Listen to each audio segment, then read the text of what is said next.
Right, everyone. Thank you so much for joining us today. And I'm really delighted to have Simon here to talk to us about how to go from dead fish to sushi, how transformative positioning can boost growth. Now, Simon actually originally did this presentation at Pavilion Go to Market, where I was running the marketing track, and it was absolutely phenomenal. We got the best feedback. So that afternoon, I cornered him and said, right, I'm bagsying you to do a webinar, please, for the broader communities, because so many people have missed out on this and there's such incredible content here. And very kindly, he said yes. So massive thank you to Simon for joining us today. If I could just ask you all just to do a quick intro in the chat, and please do ask questions as we go. Just ping them in chat and we'll make sure we have 10 minutes at the end to go through them. So Simon, over to you. Hey, thank you so much. Yeah, who can say no to Nicola? That's the it's a very hard thing to do. So yeah, very pleased to be here today to share the learnings around positioning. My background is as a 5-time CMO, but also as a 3-time CRO as well, running sales, and I've been Chief Strategy Officer a number of times. I've spent quite a bit of time in the States, so 20 odd years in Silicon Valley and bringing companies over to the UK, and then bringing UK and European companies over to the States. So I'm also half American, so forgive me when my pronunciation and words and everything sort of flip-flop from US to the UK, which they will. Thank you for joining us in person today, and also thank you for watching the recording, because it is a sunny day in the UK. It's pretty hard to be inside on days like that. So I thought what we'd do is kick off by taking a look at the respondents to the invite and look at the breakdown of the demographics, because we found something interesting. Nicola and I were just talking about this just before we started here. First of all, you can see the distribution of the roles, and you can see that largely it's sales and marketing, so 60% sales and marketing, but a decent representation of CEOs and others that signed up. Now, when was the last time your brand positioning was updated? And really, I'm less about brand and a lot more about positioning, and we'll talk about some of the differences there. But 45%, so half of you actually have updated your positioning this year. A further 40% did it last year. So, that's a pretty good number and pretty new and relevant positioning. However, 69% say, having done that, we're not confident or sure that we're targeting the right people. So if you kind of feel that way, so does everybody. So yes, we did just redo the positioning, but I can't tell you that if I go and look at the lead scoring, I will have everybody in the right in a high lead score based on the demographics. I can't tell you that we turn people away who are totally outside our ICP, because sales kind of wants to talk to everybody. And one seems to convert just as good as another. So we just, not really sure. And then when we do target the right people, then I guess the question is, do we say the right thing? So if we're lucky enough to have somebody right in front of us that says, yes, I am your ICP, absolutely, I've got cash to spend, I'm actually in the market looking at all these other solutions, what is it you do? Hit me. Then 78% of people that we talked to said the core messaging isn't differentiated at all. So I'm talking to the wrong people most of the time. And when I do get somebody, I'm lucky enough to get that one buyer right in front of me, 78% of the time I'm likely to sound like everybody else.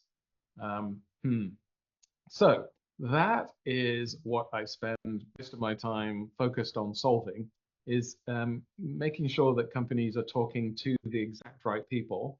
And when we actually get to talk to them, we're able to say exactly the right things. And I'll show you how we do that. I've coined this term sort of dead fish or sushi for positioning.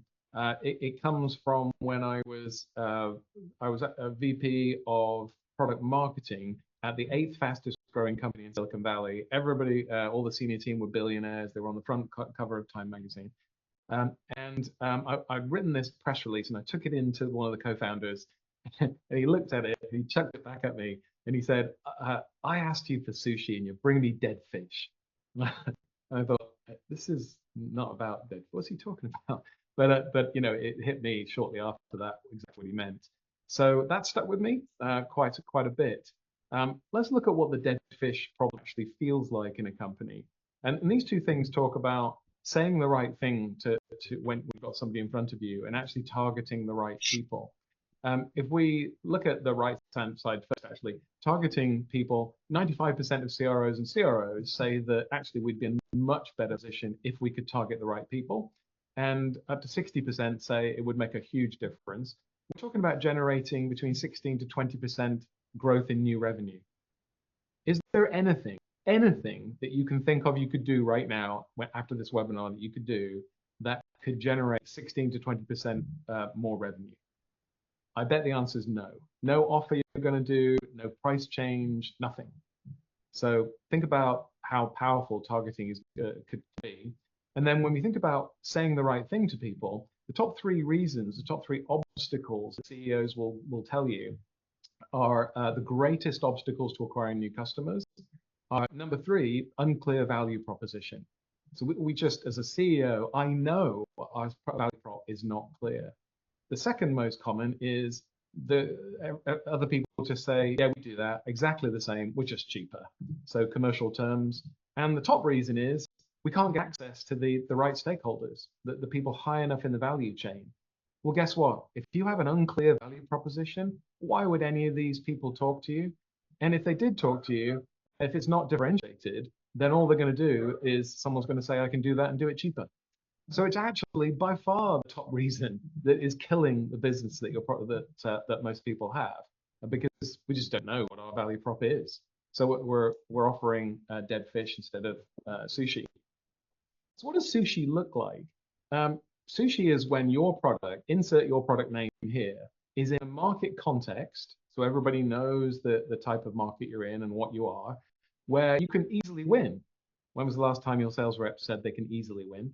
Because in the mind of the best fit buyer, so we're focusing only on this one place, then you have obvious benefits. Like you don't have to explain to me. I can see why it's that amazing over what they perceive, not you, to be the alternatives. So I think you can now see why this is tricky. You've got to know exactly what market you're in, be able to easily win, come up with best fit buyers, obvious benefits. I mean, this is not easy stuff to all get right.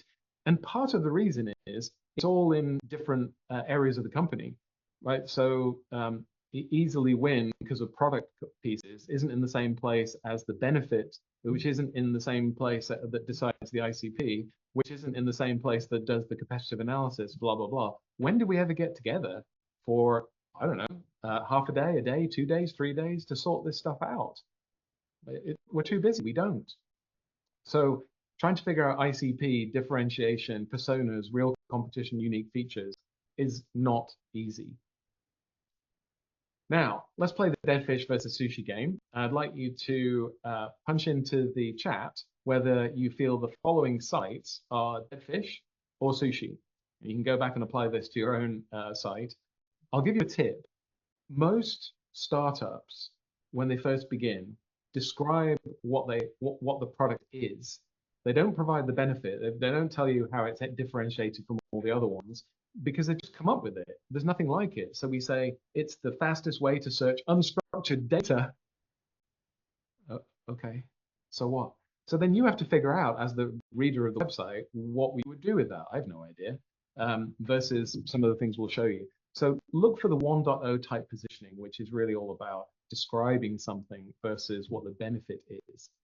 So let's start with Harbinger, big company, intelligent content processing powered by generative AI technologies.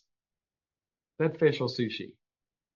You're going to buy that? Okay, dead fish, dead fish, dead fish. Okay, this is a big company that does this. Here's another one. Got Data Robot. Fantastic flipping product. But today, Data Robot, front page of the website, introduces AI observability, I mean, with real-time intervention for generative AI, right? Dead fish or sushi? Kipper, dead fish, dead fish. Yeah. Or let's say you're the target market for this. You're a parent with kids screaming at you, trying to help with homework, or you're a kid who needs some help with your homework. Get expert verified homework help and explanations which are personalized with AI. Dead fish or sushi? Or sushi? Sushi. There we go. As the answer, sushi almost. Okay, we'll come back to that. Sushi, more sushi. So if you're a kid, you're going to see this and you're going to say, "This is amazing. I get expert help with my homework." If you're a parent, you're like, "Oh, thank goodness." And oh look, for parents up at the top, we can click. So yeah, this says what it is, what it does for you, and why you should care in just a few simple words. So let's look at what the value is. If you do turn dead fish to sushi, is it worth doing really? Now we looked at that great gain of up to like 20 odd percent in revenue. You would think so. Let's take an example of a company that I work with called Silo Breaker. They were the intelligence platform purpose built for the data era. Okay, as a startup, maybe, right? Now you know they're an intelligence platform. Not sure what the data era is, but if I look at the sub, I can see helps security, business, and intelligence professionals make sense of overwhelming amounts of data on the web. Okay, all right, that gives me some idea. If you're a startup, I might try and figure this out. But you know, if I'm most buyers, I just wouldn't bother. What if you tell me you can make intelligence-led decisions faster? If your target market is the CIA, the MOD, FBI, anybody that is in intelligence, and you're told you can make intelligence-led decisions, that's a blessing to begin with. Most people are not making intelligence-led decisions, but to do it fast, okay, you got me. We enable organizations to reduce risk by providing insights no other solution can match. I've got to see this at unprecedented speed. Okay, look, we're the NSA. We have the fastest machines in the world with all the insights you can imagine. I got to see this. So, do you think that's going to cause people to say, "All right, look, you got me. Let's have a look"? The answer is there was a 62% increase in demo requests by doing what you just saw. 146% increase in the web cyber alert signups because you're telling me you know things that no one else does. Well, let's have a look at some of that. Paid ad conversions increased dramatically. LinkedIn responses increased because you can do that. I'd love to see it, you know. And of course, there's let's see that. I'm going to test you, but you can see how sushi engages you, and it engages only the right people. So if you know your mum comes to the site and it says make intelligence-led decisions faster, she just click away. But if a threat detection analyst comes and sees that, they're like, you're telling me you've solved world hunger. Let me see this. So it's massively compelling. Yeah, we can do some other examples, but what I want to do is jump the position itself. And there was a comment here that it doesn't tell me what problem it solves. It does if you're a threat detection analyst. So the two biggest problems you've got if you're a threat intelligence analyst is number one, nobody listens to the intelligence because it's most often outdated, or it is so far ahead of the facts that we can't really take it credibly. And there's so much data out there that it's very hard to really understand whether or not this is credible or is there enough proof behind it and so on. So you don't make intelligence-led decisions, and the threat detection analysts are there pumping out these alerts constantly, which people just listen to internally until something terrible happens. And to do it fast, you can't. There's so many data sources, it's impossible. So I know the problem. Please don't explain the problem to me. There are so many websites out there that to the absolutely educated buyer that knows exactly what the problem is, because they found you in a Google search looking for this, we then tell them that we're a threat detection platform, like, and we do X and Y. Oh, dear, please. So it's really interesting how if you talk about the problem you solve, and you can talk about the problem as well. In this one, we chose to jump straight to the solution, but you can do the problem you solve and the solution in the same headline. Then that's going to work really well. So yeah, we don't go into the problem too much though, because they know what the problem is typically. They want to see that you've solved it. This is just at the top of the website, by the way, blink reaction. So let's move into how you do this. So this system has been developed over, I would say, 15, 16 years, run it tons of times, and essentially it takes dead fish and turns it into sushi. Let's take a look at actually how you do that. So the 10-step system, which we're going to go through each step, so you don't have to write these down, starts with the most important part, which is if you're going to figure out what your best fit customers want to hear from you, and you want to know the exact right words to say to them that'll just make them fall off their chair, go and ask them. That is the key to the whole thing. As a CMO, multiple times over a good number of years, I'm embarrassed to say I don't know that I can tell you how many times I really went and did one-on-one interviews with the buying audience and took the time to really understand what they were looking for and what would trigger them to be able to buy. Like go and talk to, and how do I know who my best audience is? Well, unless I've just started the company, I have customers and I can go and ask them.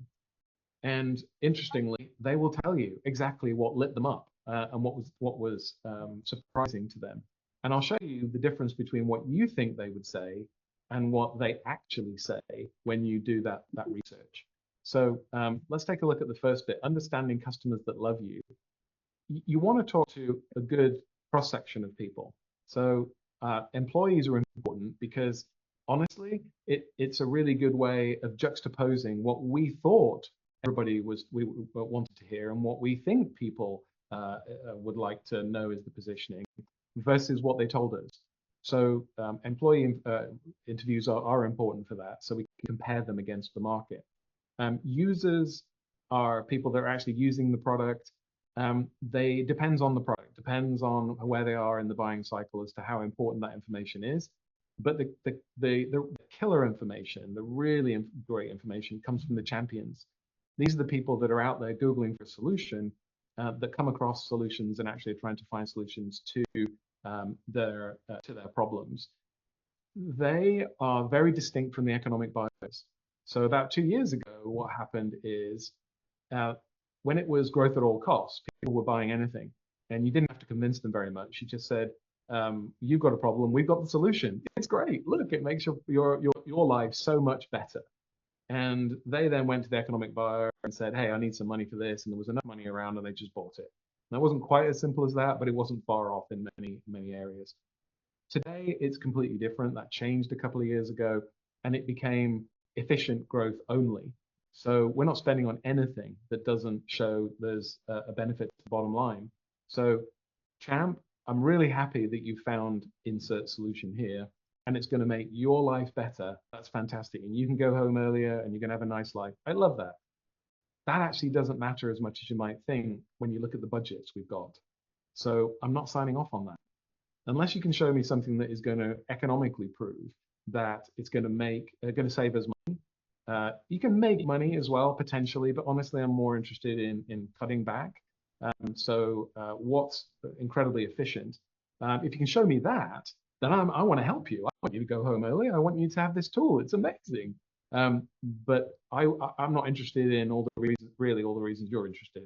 So we need to tease out what champs are looking for, which are often users as well, by the way, and what economic buyers are looking for. And the reason is later in the cycle, we're going to create two different decks. We're going to have a point of view deck for the champ to get them hooked. And then we're going to have a proposal deck that's going to take all the champ information and sell it to the economic buyer for them.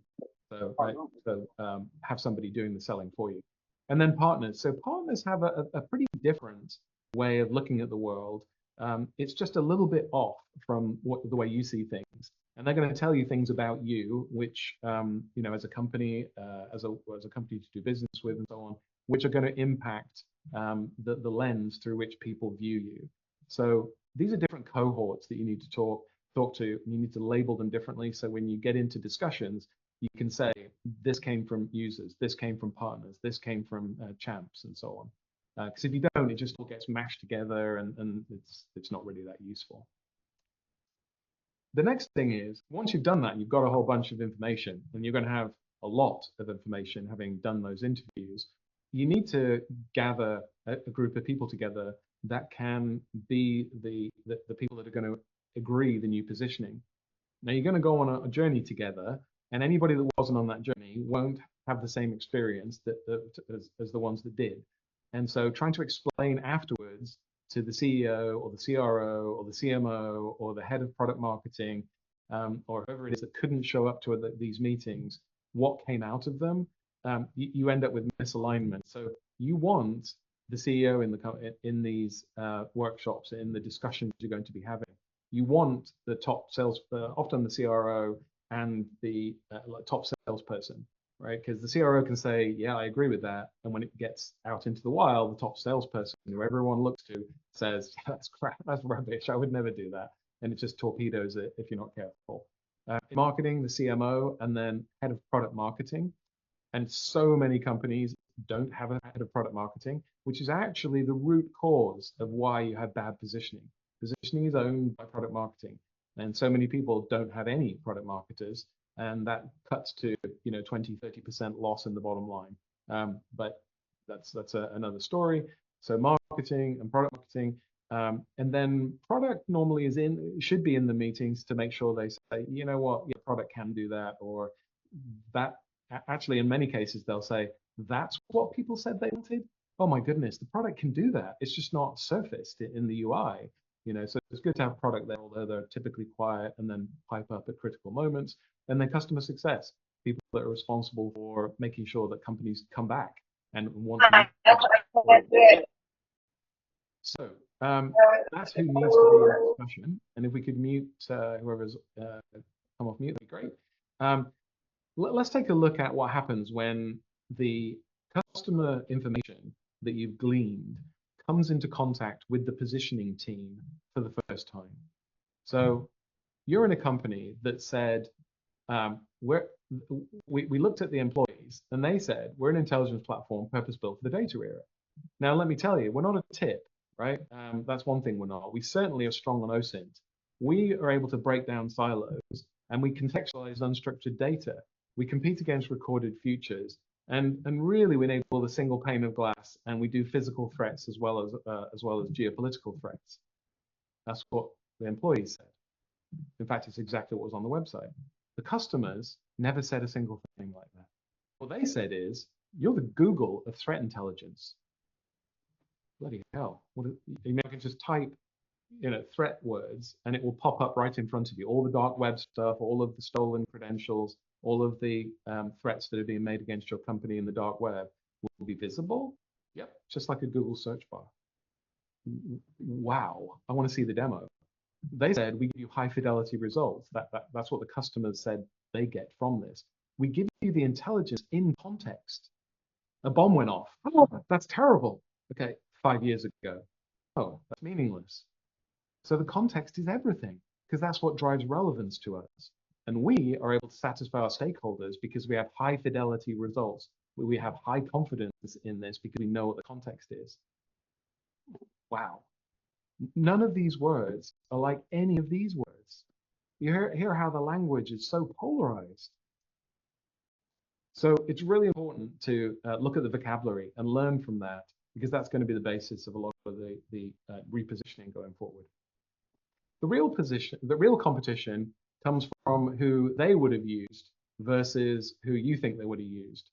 So you probably saw on one of those pieces of input, recorded future is a threat tool, which is a very good one, and it is a competitor. However, if you ask the buyers, who else did you look at? They'll say, you know what, we actually gathered a lot of intelligence by going to websites. We came in every single day and we looked on, we had tabs that were 18 different tabs, and we'd go into all of these different areas looking for new news and what came up. Twitter, actually, as was before Musk killed it, is something that is a really good source, or was a really good source of stuff that's happening around the world real time. So the answer is, I'm not looking at anything else. But you just said this recorded future. Okay, let me Google. Whoa, this looks great. So unwittingly leading people directly to competitors. But in many cases, that's not the competition. So your presentations, your point of view deck, your first call deck, and your demos should actually be tuned towards, is this your life? 16 different tabs open in a certain day, trying to scrape X or Twitter. Is this you? Like, yeah. You know my day. That's amazing. Okay, good. Now let's position against that. So figuring out who the real competition is gives you context to have your positioning be impactful to the people you're going to talk to. What about unique features? Now, you'll notice that these are in a weird order. It's not a logical order, and it's done deliberately. so that we focus and think of the individual item we're talking about rather than try to infer it from lots of other, from the next step and the next step and the next step. So humans, we're always trying to create order out of chaos, and we will tell ourselves the answers if we can infer something quickly and jump to it, which is why this isn't done like that. So let's go from real competition to naming unique features. So we asked the customers what they thought. And actually, what they said is there's these 11, and there were 17 actually to begin with, which we whittled down to 11. But then we pressure tested that and said, really? And we looked at what's unique. Is alerting really unique? Is our reporting, which I know we can do X and Y and Z, but is it really unique? And kept hammering on that until we ended up with three things that came to the top. So being able to customize your alert dashboards, in very specific ways from feeds you can't get anywhere else.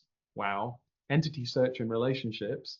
What that means is if I type Simon Peel, it's not going to find Orange Peel. It's going to find Simon Peel. And there are Simon Peel, there's, 5, 10, 50 million different Simon Peels.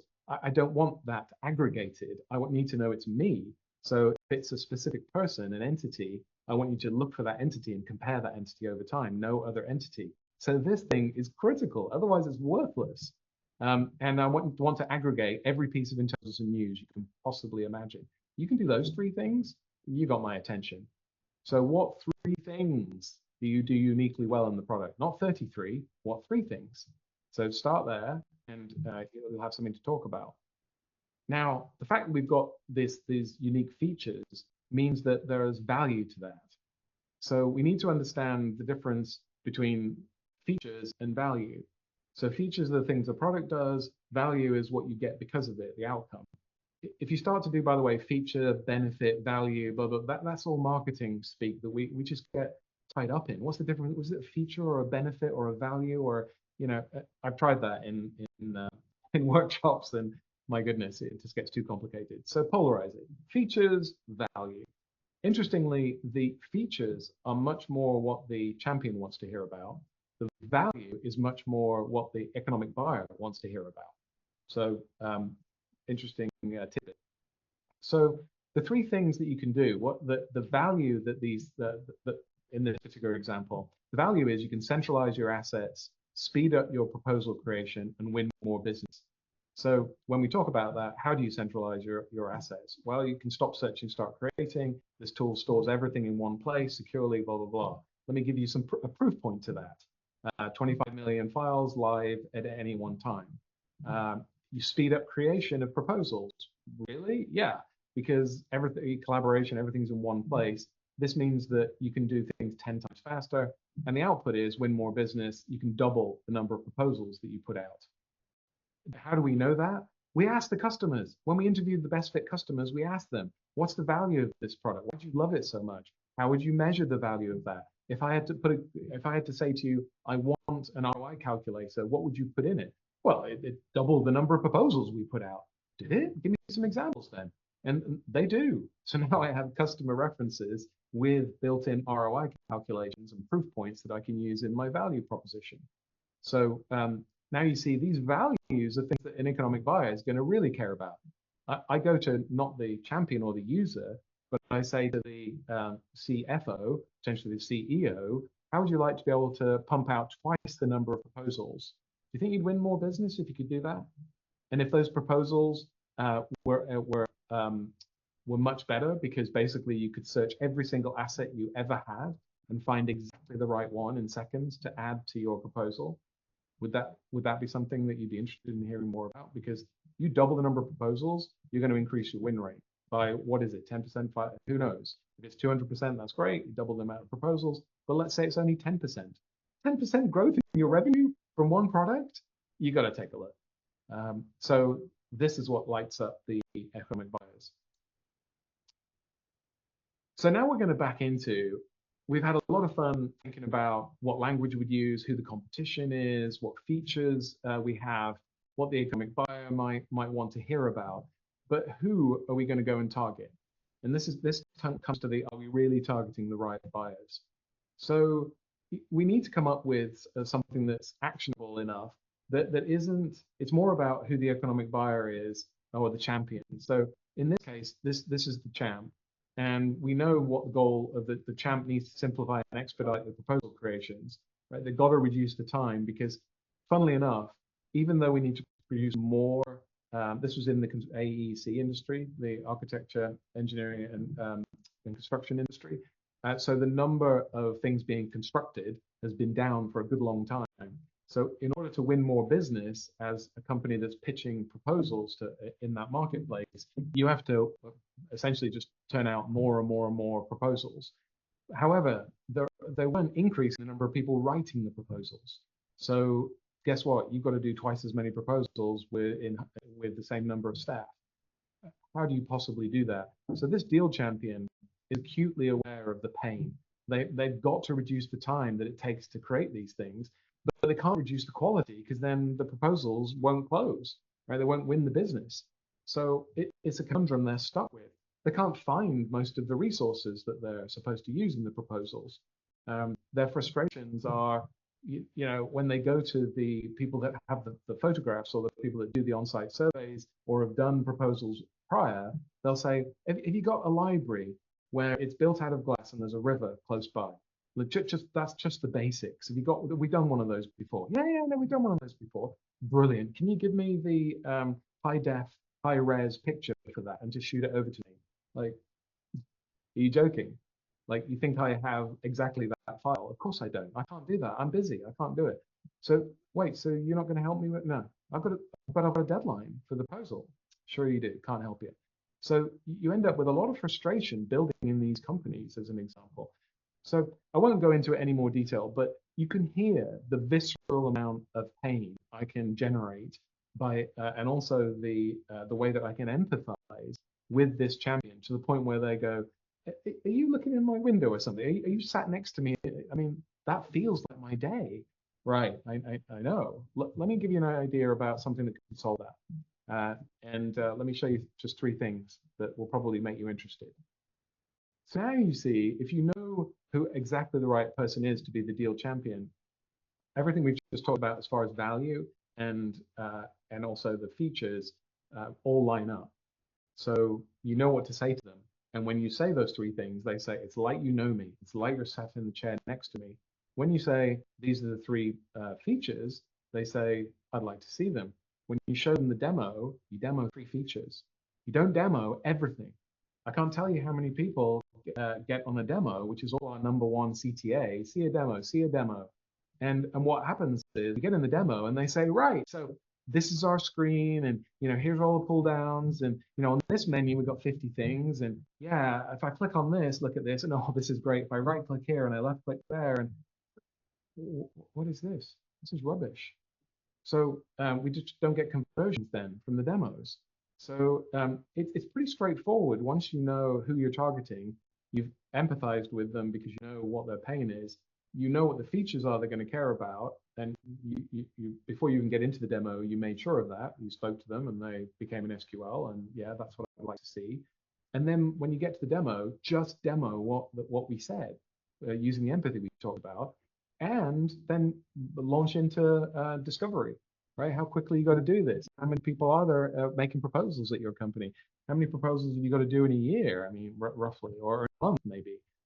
So you're spending your time on discovery and selling, not on click, click, click, click, click, click, click, click. Oh, you didn't see anything you like. Oh well, which most people do. So yeah, nailing down these things is really important. Again, it goes back to a lot of the data. So when we looked at the most successful customers that you've got, who was the champion that brought the person in, right? It's not the same as win-loss analysis, where you're doing win analysis and you're sort of looking at aggregated lists to see which titles mostly match and so on. This is deeply talking to those of the best customers you have and talking to the actual champion who actually made the decision and capturing everything about that decision process. That's the only thing that gives you the depth and color that you need to be able to write something like the thing you're looking at right now. Okay, nearly there now. We have a good amount of time for questions, but let's take a look at step 8, which is if these are the people that care, where do they live? What do we call them?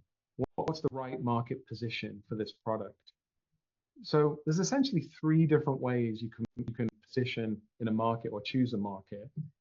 You can go head to head on the left-hand side is one extreme. So you just say there's a company called Proofpoint, and we are better than Proofpoint DLP. And if they're the big dog in the market and everybody knows it, let's not beat around the bush. Well, we are better than them, and here's why. And you just go after them, right, as hard as you possibly can. So that is one strategy to get into an existing market. The middle ground is to say we're in a very, very, very, very big pond. There's, security as an example, but I'm going to choose this small area of the pond, zero trust.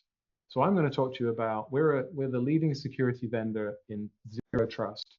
Okay, you just did it, right? So we sell vehicles, but they are two-person sports cars. Okay, everybody else can walk away. All the mums and dads with kids and all the rest can all walk away. Bus drivers, everybody else. I just have to say those simple things, and I've got a focused market now. So now I'm talking to the right market. You're after zero trust because I told you, I explained that's the market that we're talking to.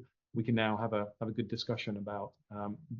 You will already narrowed it down to a bunch of fish who are going to be interested in this just by doing that. Or you can go to the far right-hand side, which is the extreme end of the left. So if this is going after the winner or the biggest dog in a current market, this is creating your own category. So I'm not, I am AI hyper-secure data management, AI HDSM. And AI HDSM is just going to be the best thing since sliced bread. I'll tell you why, and blah, blah, blah. To me, this is a road to death. And I just met a company that's doing exactly this. In fact, they started with category creation and found a vendor that would help them do that and really talk about vendor definition. Best advice I can give you is don't worry about that until you're 100 mil. The way to get a category and build a category, because this is a great place to be if you can do it, is to go and sell something. Don't start making up words and trying to tell people that, it's like nothing you've ever heard before. No, but what is it? Nothing you've ever heard of. Okay, but help me out here. I need to know so I can, try and understand what it does. Yeah, it's going to be real hard because no one else does what we do. Okay. Well, I'll come back when you've actually got an idea of what the devil you are talking about. That's what normally happens. So instead, go and solve a problem, choose a problem, go offer a solution to it, go and solve it. When you start to do that, that's when you start to create some sort of movement, but you can create a category by doing that, but you've got to solve a problem. Airbnb would be one of them, right? They didn't start worrying about what category they're in. They just said, hey, do you want to rent out a house that you don't own for 100 quid a night anywhere in the world? Yeah. Okay. Well, what's the category called? I don't care. So that's normally what happens. So this is typically where most of us are. We're going to choose a large area to shoot at, and we then need to zero in on a small area of that pond. Not all security, but zero trust, as an example, within security. Now, this is going to make some people feel uncomfortable, right? This narrowing down, the focus that you need in order to grow rapidly is something that we're not used to, especially if we're in the startup phase or we're coming out of the startup phase and trying to get into the scale-up phase. What you did in startup land is to say we're everything to everybody, and all revenue is good revenue. If you don't believe me, go and look at your customer list and sort it by the amount of revenue you get, and you'll see go down to the bottom and like, yeah, we shouldn't have signed most of these, and possibly even the one at the top you shouldn't have signed. But the point is, when you're starting up, all revenue is good revenue. When you're scaling up, it kills you. That is where you need a 5x pipe, a 10x pipe, a 20x pipe, 50x pipe, because to find the right thing that you want, you've cast your net so wide, you're going to have to search for a needle in a haystack. So scaling up is all about focus. It's actually about decreasing the amount you're focused on. It's something that people talk about the biggest TAM. We've got this massive TAM, right? The total addressable market. Fantastic investor speak, guys. Why are you talking about that when you're in sales mode? We don't need to be talking TAMs. We need to be talking about, yes, the entire unit, the entire pond or the entire sea is massive, but this year we have to close 10 million or 1 million or 15 million, whatever it is, divided by the average selling price, number of deals. Back it into a 3x pipe or 5x pipe, number of opportunities. Back it into your MQL, SQL, and lead numbers. Okay, this many leads. That's it. We don't need to go fishing for any more, anything bigger than that. So what's the smallest pond that we can fish in to get exactly that number? And then we'll do it all again next year and next year and next year. So that's why this is the most successful and the most cost-efficient way to grow typically. Yeah, classic ICP, so number of employees, revenue, industries, geos, and use cases. Don't forget the use cases. We definitely need to understand who we're going to be targeting in the ICP. ICP is a whole other discussion, and it has more categories like triggers, as an example, is a good one. What are the triggers that cause purchase in this industry? What is the problem that you're solving in this industry? Now, you have to be careful with that, though, because an ICP really strictly is what are the demographics, firmographics, technographics that you can discern from outside a company, standing outside a company, right? Not what you would learn if you were to speak to them. So marketing needs to go and target things by buying lists, by doing marketing campaigns and seeing what demographic this company comes from. So your ICP needs to start with that, with things that are observable. Then they can get into things like triggers and use cases. But the reason why it's good to have that is the minute you find somebody at the top of the chart and they fit the criteria, you're going to want to qualify them, whether it's like doing that through nurture or through SDRs or pumping them to salespeople. And the first thing they want to be talking about then is what the use case is. Do you have a problem we can solve? And if you do, then asking about the trigger point. Are you at this point where you have more proposals to create than you can possibly create? Yes, I am. Okay, good, because that's the trigger for this software. So those couple of things are good to add to your ICP.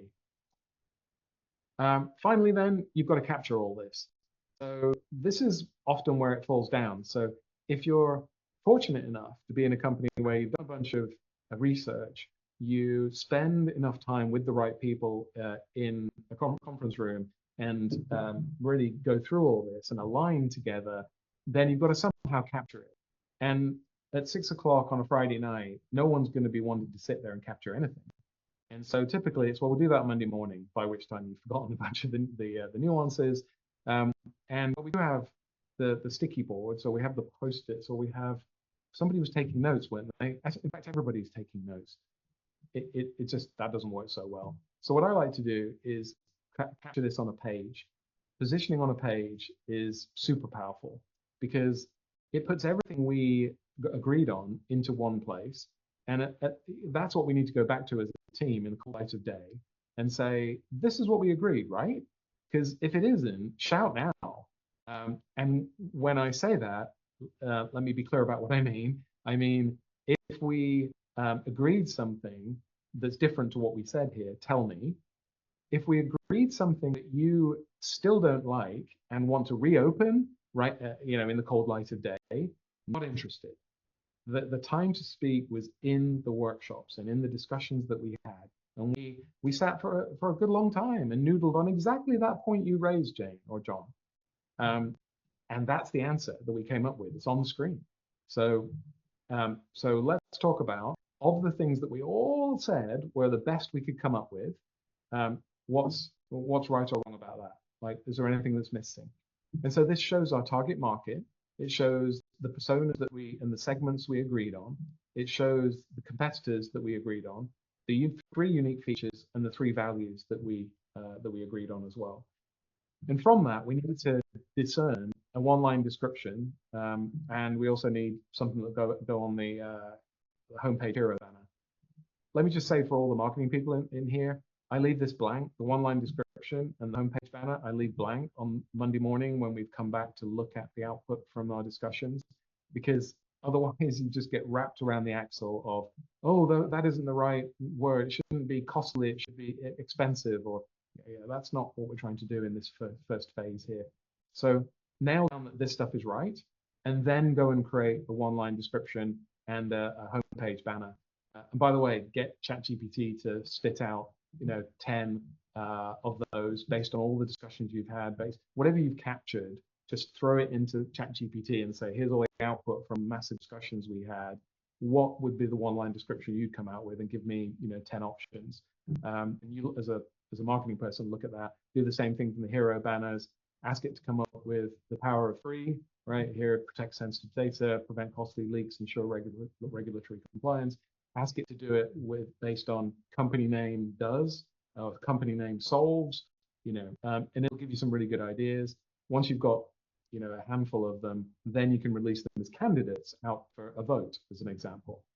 So don't try do a group thing on homepage banners and one-line descriptions and nailing it to the absolute, single step. And by the way, that goes for mission statements, positioning statements. It's a disaster. The mission statement never gets put on the website, homepage of the website, but you spend all the time trying to come up with it. Positioning statement, same thing. That's not what we should be spending our time on. This is. So yeah, positioning on a page. Once you've got that, you can then move on to create deliverables.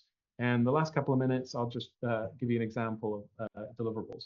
Homepage of the website. You've got to update your website based on everything we just talked about. We're now saying different things. We know who we're going. We know who we're going to talk to. We know what we've got to say to them, and we are going to put that on the website. So yeah, you can see here that where earlier on somebody said, hey, we're not saying what the problem is. This is pretty clear about it's the solution, but it infers the problem. So we protect sensitive data, prevent costly leaks, and we ensure regulatory compliance around CMMC. Okay, got it. So you know what the problem is. You also need to document this stuff. So once all the dust has settled, after we've done the website, after we've created everything, create a Bible, a messaging and positioning Bible that documents what we said, so that all new starters can read it, everybody that does any production can do it, your vendors that you work with can do it, your SEO people can work with it. It just make sure that everyone's on the same page. And then we've got to create sales tools. The most important sales tool in the world is the sales deck, the point of view deck. So I love Challenger as a style. The world's changed. Your position in it has become worse because of that. You personally are going to have some serious issues to resolve. This is what you would need to resolve them. And in order to do that, you would need something that can do these things. Oh, look, that's us. Now it's also 5 other products. Great, but we showed you what was unique about us. So it's not, here's our company. We were founded 7 years ago. We've got awesome investors. Here's our architecture. Here's a product screenshot.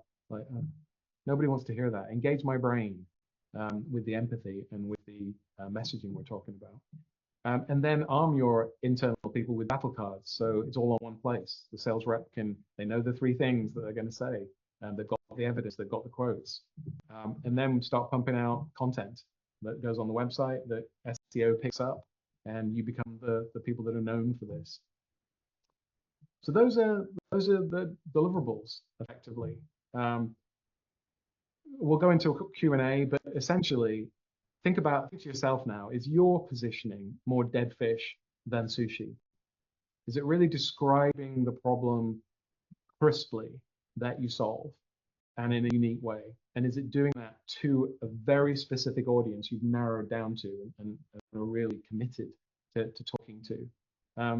When it does, you'll see it in the conversion rates. That's when you'll start to know whether or not you've really hit the mark or not. That's it. We've got 10 minutes for Q&A. Oh, Simon, thank you so much. Positioning on a page is my favorite template, and you've timed this so perfectly for me because we're actually doing a big workshop on this in a couple of weeks, and I am going to stay well away from mission because you can go down all sorts of rabbit holes. There was a question here from Redeemer, which is, what are the time frames you typically assign to each of the steps, the workshops, and what period do you really need to allow to get this nailed? Yeah, so if you think about it in three steps, three phases, the first phase is getting a whole bunch of input, and those are the interviews. The second phase is getting together and talking through all this stuff. And the third phase is the output, the production, new website, new point of view deck, and so on.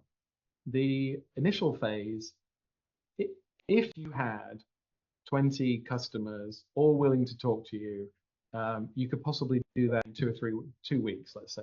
Um, that's never happened for me. So it normally takes 3 to 4, let's say. Yeah, 3 is doable. 4 is probably a better rule of thumb. So you're going to collect all the data in a 4 week period. The next part is, in my experience, 3 4-hour workshops, and yeah, 4. So you chunk these up into 3 4-hour workshops, and I would say mostly it's best to do. It's best not to do all 3 on the same week. Ideally, you would do one week and 2 the next, or 2 one week and 1 the next. That's a pretty ideal way of doing it. So that's 2 weeks. I've seen companies though that say we can't devote 4 hours of that level of people to twice in the same week, so it ends up being 3 weeks. So somewhere between 2 weeks and 3 weeks for the next bit, and then production. How long is a piece of string? Because it depends on how much you're going to produce. But the way I like to look at it is, can we get the website written and designed and into Figma, and to do that in, call it, 3 weeks or so, and then in parallel, can we create the 10 slide deck that positions us differently? I think those two things are really the main output you want to go for immediately. And so yeah, that's going to take you 3 weeks or so, 3 weeks to a month to really get the Figma files and the content and everything nailed.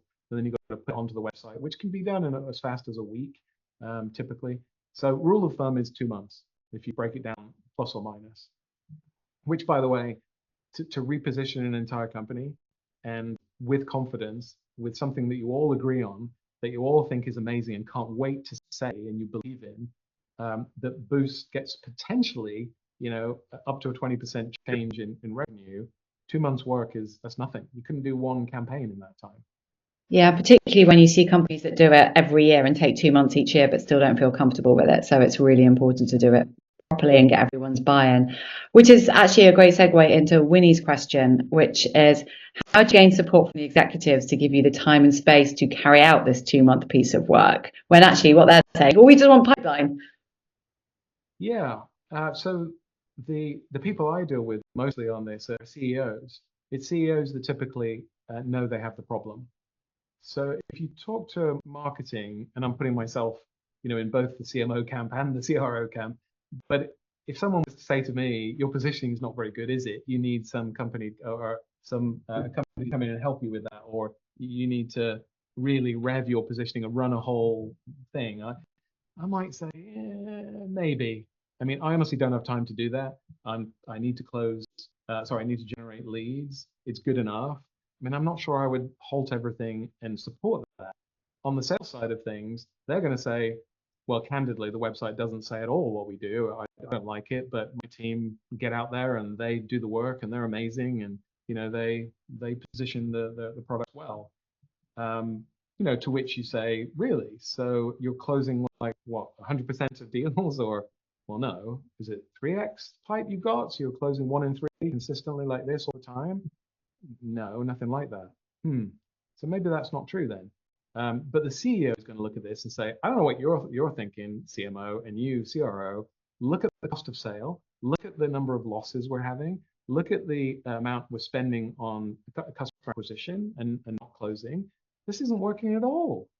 So yeah, typically the way to do it is to bring it down to dollars, cents, pounds, euros, and say, look, if it was working, we would have a 3x pipe. We'd close 1 in 3 consistently, and we'd hit our numbers.